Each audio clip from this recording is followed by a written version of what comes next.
Hello everyone. So I am Mrs. Ben Rebah Ines and I have prepared to you today another review session. I did that with the help of our ELT inspector, Mrs. Ilham Bislema Mansour. So before I start the next module, I want to read out for you a poem. Please listen to that carefully and try to enjoy the poem. Each day I'll do my best and I won't do any less. My work will always please me, and I won't accept a mess. I'll color very carefully, my writing will be neat, and I will not be happy till my papers are complete. I'll always do my homework and try my best on every test. I won't forget my promise to do my very best.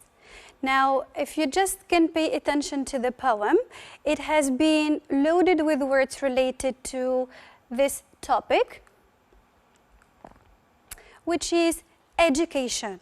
Now you have writing, homework, test, my best, I'll do my best, all of that. So these are connected to the second module, module number 2, which is education. Now in this module, we'll be focusing on two basic themes. As you can see, we're going to focus on school, which is, I would say, exactly the details we're going to focus on are school memories, school life, school problems, and school rules. All those topics are going to be dealt with. And then in the next, I would say in the same module, we are also going to deal with future or the future expectations and the future dreams of students. So let's move on. Our revision today, it is like the previous session, will also tackle two parts, the language part and the reading comprehension part. So if I say a language, let's start with the very name of that module, which is education. Now if I say education, that is a noun as it ends with shin. It is coming from the verb to educate. A, that's the sound, it's a verb that means to teach somebody or to tutor somebody. Also, another word that I can extract from the word education, it is educator, which is a noun of the person. I can also say teacher or tutor. Now, this is something that most students get confused in using, and it is the word or the expression to get educated. Normally you say to educated or something like that, which is not correct. So what we say is to get educated. That means to learn or to study.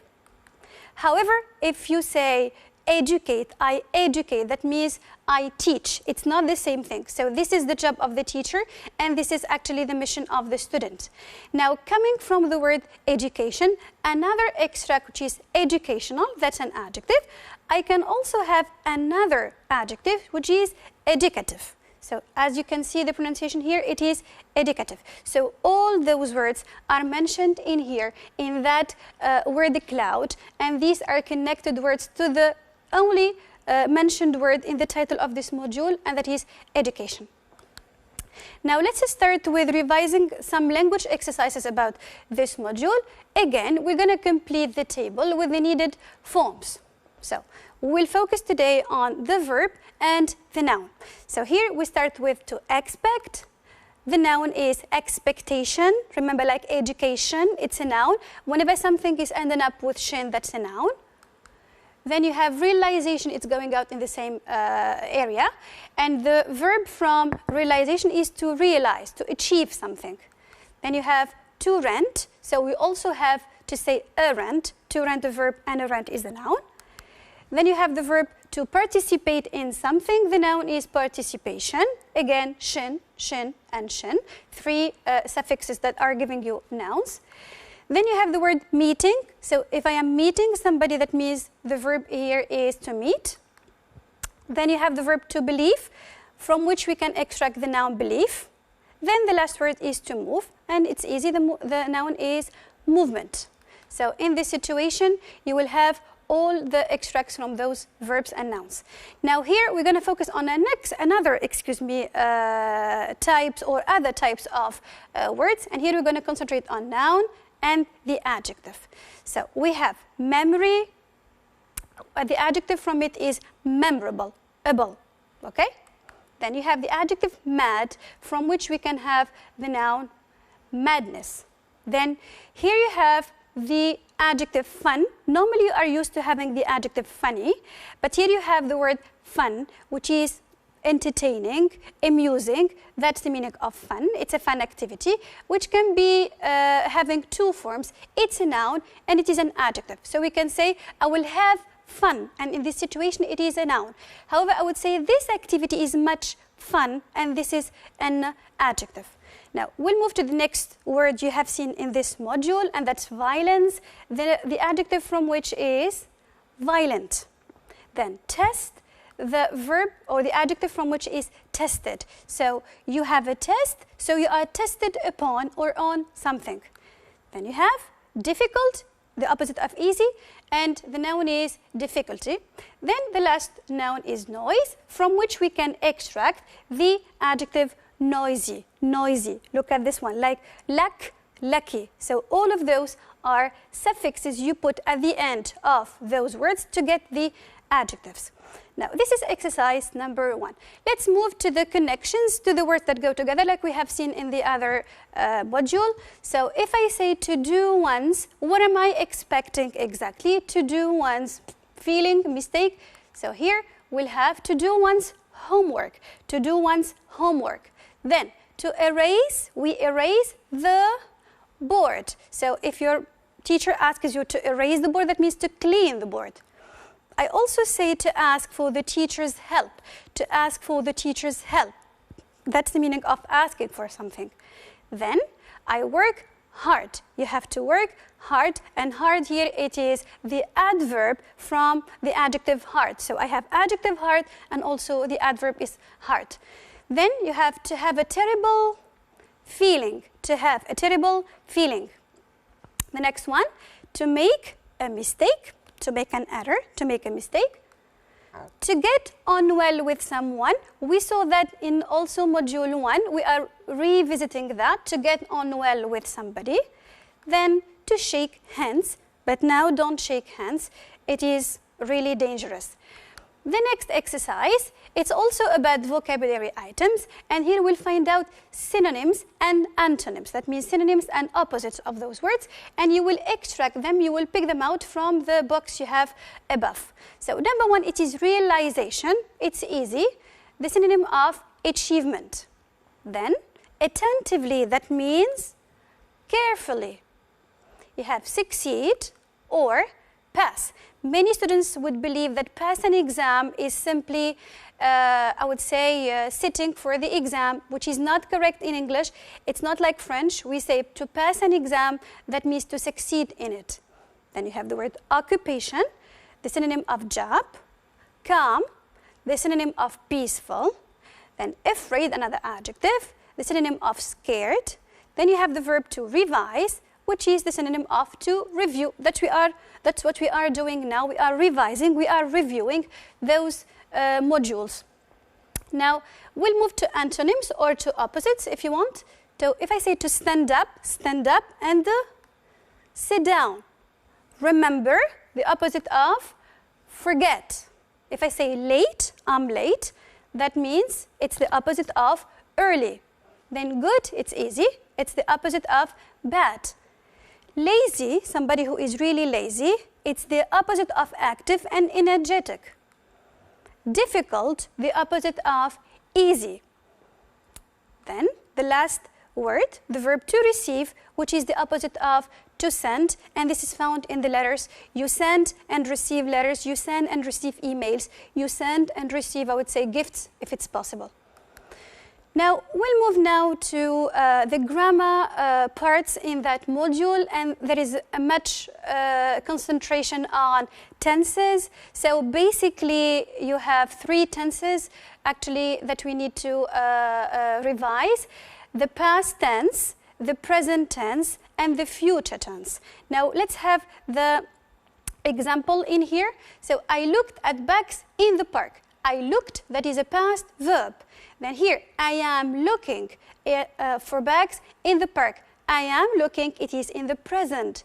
Then the future, I will say, I will look for bags tomorrow, which is an indication of the future. So these are the three tenses you have to always bear in mind whenever you are doing a language exercise or writing something or dealing with the language. Okay, now let's concentrate on the simple past because it is dealt with in this very module. So how do I make the simple past? If I have a regular verb, and you know English verbs are divided into two verbs, regular ones, these are the types of regular ones. If I have them, I need to put the ed. Example, I watch. I just add the ed, it becomes watch it. I watched. I watched. Then if you say I enjoy plus ed, I would say I enjoyed in the past. The second type of verbs is, I would say, we have also the irregular verbs, and here we have two famous examples like see and give. So in this situation, you don't have any other choice but learning them, and you have to concentrate on each verb of them. Let's try to remember the most famous ones that you use so much often. Here we have the verb to see, which is having a past like saw in the past, and to give, which is having a past like gave. Okay, so when do I use the simple past?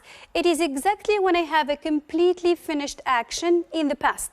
When I have a completely finished action in the past, it's not existing anymore now, it's already done, so that's why I have to use the simple past. Now when you have also some clues, some indications, some words like ago, yesterday, last, previous plus past date, for example, last weekend, last month, I would say the previous week. So you have those indications. And also when you have in plus past date. For example, you have in 1999, we are in 2020. So here 1999 is a past date.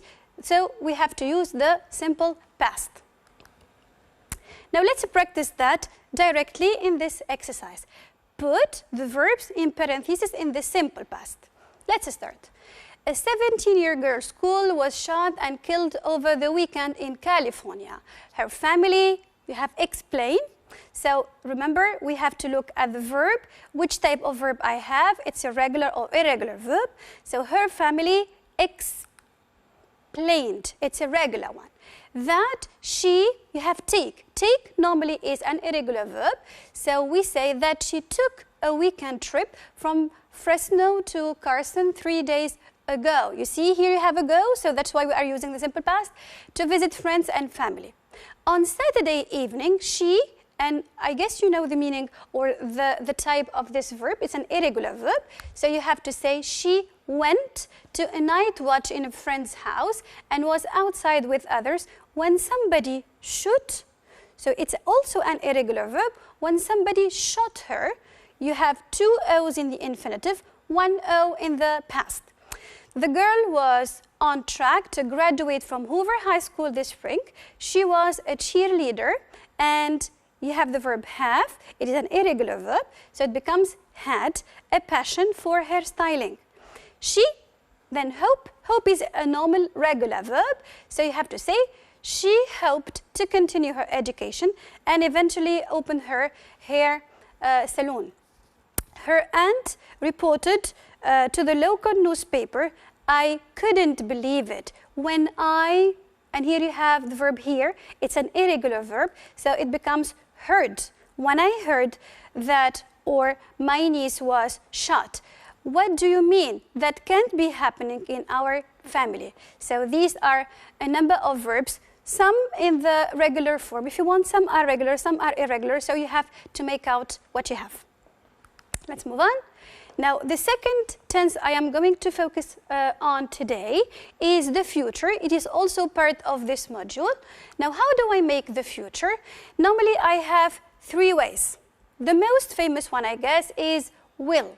So you put the will plus verb in the bare infinitive. Example, you will say, I will sit for the 9th form national exam in June. Now, here, this is another let's say the famous structure of using the future. I also have a second structure, which is be going to plus verb in the bare infinitive. Now, this can be done in this example like this. I am going to sit for the 9th form national exam in June. So it's not I will sit, I am going to. Okay?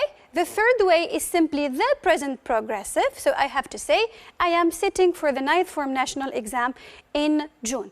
Now, the difference between the three ways of expressing the future is that one is not sure, if you want, or the other one is much more precise than the one which is not that precise. So here we have, for example, if I use will, it is not that precise or planned action as in here or in here.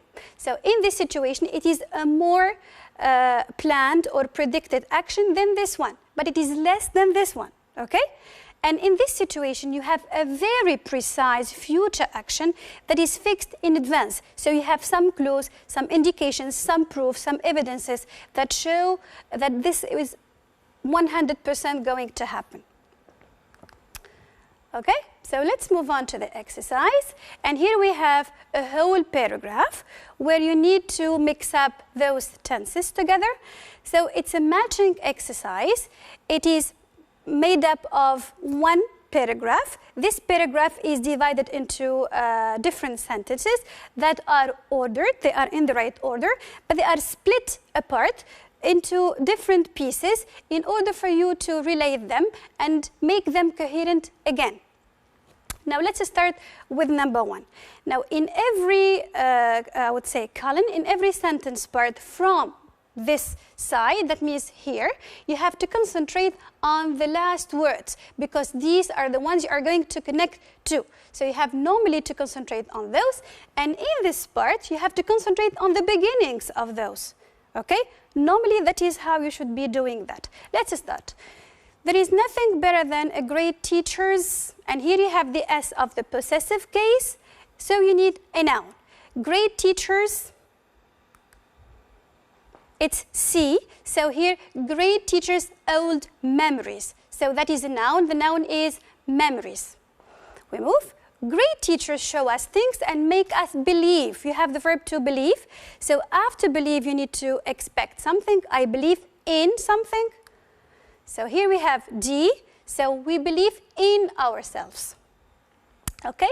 In three you have they see potential in us that others cannot or cannot, negative form or. So we will have actually the same structure, which is E. They cannot or will not notice. Above all, they give us the courage to. So courage to you need to have an infinitive verb. So in this one you will have be, to find, that is the infinitive verb, find our way and realize our dreams. The last one, thanks to their guidance, what you have here is A, what used to be. You know that used to expresses something that happened in the past, was a habit in the past, so used to. That is how we should be connecting those words. So always focus on the ends and the beginnings of the second sentence parts. Let's move on to the next exercise. In this exercise, you will be focusing on the verbs you have into parentheses, and you will put them either in the right tense or in the right form. Now, how can I judge whether it's a tense or it's a form? I have to, first of all, concentrate on the word I have between parentheses. Normally, if it's a verb, so in this situation, I have to judge, will I conjugate that verb or will I extract from it another one? If it's something different from a verb, so automatically speaking, I will think about extracting the right form because I cannot conjugate something that is, for example, an adjective or a noun. So this is the logical way of doing such an exercise. Let's start. The coronavirus is affecting every aspect of our everyday life. It is keeping us out of school and it has cancelled. Okay, so here we are talking about the coronavirus, and the coronavirus is happening these days. That means the consequences, we are still seeing them these days. It started in the past, we are seeing them now, and maybe they will happen in the future. So in this situation, we have to use the present perfect. Then you probably spent here. Why spent? Because you have something else after that. The last few days, you spent the last few days. So you have last plus period. Move on. It's awful, Steve, a 15-year-old. You have study, it's a verb. A plus a noun. So a 15-year-old student has become too plus adjective, so has become too sensitive about that topic. 2 days ago, 2 days ago, so ago, that means the simple past, he wrote on his school Facebook wall that it was really heartbreaking to not have the class of 20 and 20 get to the full to the full experience. So this is what we should say in that space of right. Now, we'll move to the next answer. This is a degree he has been working towards basically his entire life. So, entire, adjective plus noun. The noun from live is life. He is really upset that his family, his walk to the stage to get his diploma next June. So, next, it is not the past, it is not the present, it's the future. So, I have to say, will not see him walk the stage next June. They will not publicly say to him, we are, adjective, proud of you. So they will not say to him, we are proud of you. The adjective from pride is proud. Dear son, unfortunately, Steve and his friends have nothing to do but wait and pray. So this is exercise number 1 about putting those words in the right tense and form. Let's practice, I would say, another exercise. Here, it's the fill in the blanks exercise. And in this exercise, I told you we have to read again the paragraph, identify the word types of the words you have in the box, and then put each one in the right place depending on what you have before and after. So let's start. Homework can sometimes be as daunting for parents as it is for children. Parents worry when their child puts homework here, puts homework until the last minute or even avoid doing it altogether. So how does this child put the homework? He will put that homework aside.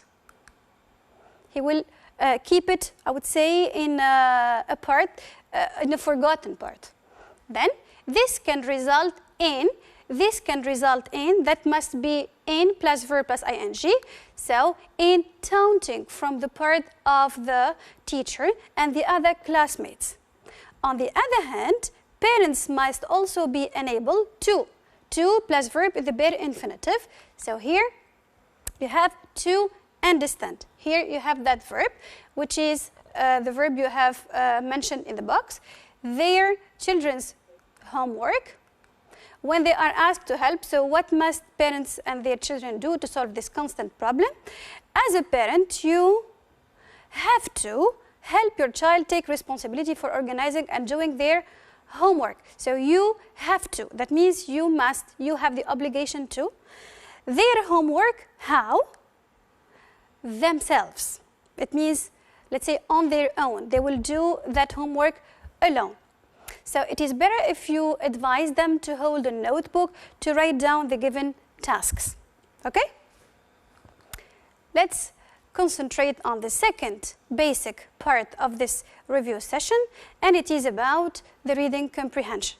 Now, reminding you of what was said in the last session, we need to concentrate on every extra detail. Here we have the picture.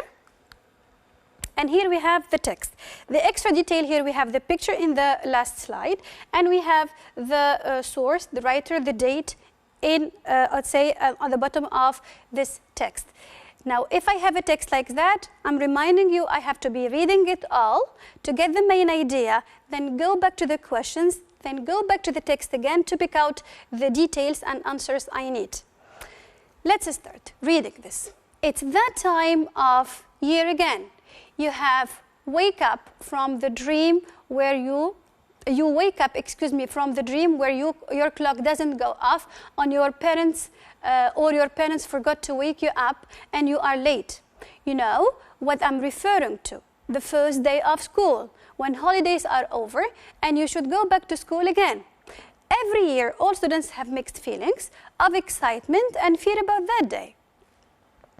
Thank God it's never as bad as it is in your dreams. You probably know that saying you only have one chance to make a first impression, well, you only got one first day of school. Of course, if you don't do well on the first day, that does not mean you should quit school. Here are a few tips to help make a good first impression on that first day. Guess what? First, go out and buy a first day of school outfit. Nothing wrong with wearing something new for the first day.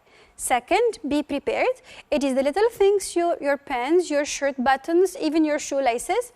Third, rules or norms must be respected, especially on the first day. Finally, have a plan for the day. You can meet with your last year's schoolmates and set a plan of how you predict your first day to be like. The first day of school finally ends and the rest of the year lies before you. Don't worry if you didn't get it right the first day. You still have many more days ahead of you to improve. Okay, so this is our text. Let's carry on with the questions. So again, we start with the general questions. Read and tick the right answers. The purpose of this text is to advise, to warn, or to discuss the future plans. Now, here our purpose of the text is to advise, because we are showing you how you need to be actually preparing yourself for the first day of school. So who can be writing this one? Is it a student? Is it a parent? Or a journalist? Now, it can't be a student because the person here is advising students to get ready. It can't be a parent as well, or either, because it is also advising parents to be preparing themselves and their children for the first day. So this must be a journalist. And here you can even go back to the text to find out that it's Lisa Mims, and here there is the date, so that means there is a special writer doing that. Okay, the next question, how do students feel on their first day at school? So here how, it's a WH word. You can have many questions like that, how, what, who, when. WH questions are frequent in the reading part. And how is asking about the manner. So how do they feel? There is a sentence in the text. On the first day of school, students have mixed feelings of excitement and fear. This is mentioned in the first paragraph in our text. The third question is pick out, means just extract them, 2 activities that a student may do on his first day. Now, in the text you have a number of activities. Here you are supposed to only pick up 2. If you give less or more, that will be wrong. So just stick to the question, please. Here you can say, buy a new outfit for the first day, or get prepared. You can also have others, but you simply write 2. These are other possible answers. Respect the school rules. Have a plan for the day. So these are possible answers too. Question number 4. We've dealt with that in the previous session, and here we need to find out from the context, we need to concentrate on the context, which word in the text, in the paragraph, in that paragraph number 3, that means a piece of clothing. Now, we go back to paragraph number 3. Okay, this is paragraph number 3. Guess what? First, go out and buy a first day of school outfit. Nothing wrong with wearing something new for the first day. So buy a new outfit, and nothing is wrong with the wearing. You have the verb to wear, and what do I wear? I wear clothes, I wear makeup. So here you have the word outfit. This is our right answer. Okay, so this is the word outfit. It is a synonym of clothes if you want. Question number 5. How should the student's feeling be according to paragraph number 4? Circle the adjective that best describes it. So in paragraph number 4, so you need to go back to paragraph number 4, reread it, and try to find out how are the students, how is that student feeling during that day. So let's go back to paragraph number 4. Okay, this is paragraph number 4. The first day of school finally ends and the rest of the years lies before you. Don't worry if you didn't get it right the first day. You still have many more days ahead. If you want, you need, or you can improve. So here we are giving up we are giving a message of hope. We are conveying a message of hope. So normally the speaker here, the person who is expressing his feelings, he is expressing actually feelings of hope. So he is hopeful. He's not worried and he's not desperate, which is the opposite of hopeful. The last question here in our reading part, it is, how was your latest first day at school?